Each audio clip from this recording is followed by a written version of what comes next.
To add the money to your Venmo account, you need to follow these steps. Locate the Venmo app on your mobile. Click on the icon to open the app, and then you need to look for your profile icon, which is here towards the bottom right hand side. Tap on your profile icon, then look for the wallet button. Click on the wallet button to open your wallet, and within your wallet you need to click on to this manage button.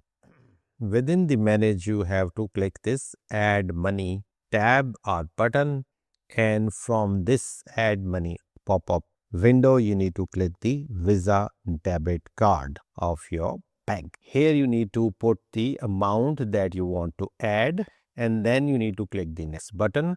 Review your amount that you are about to transfer to your account. Also verify the payment method, and once you are satisfied, click the add button, and then you can go and check your updated balance on your Venmo account. That's it.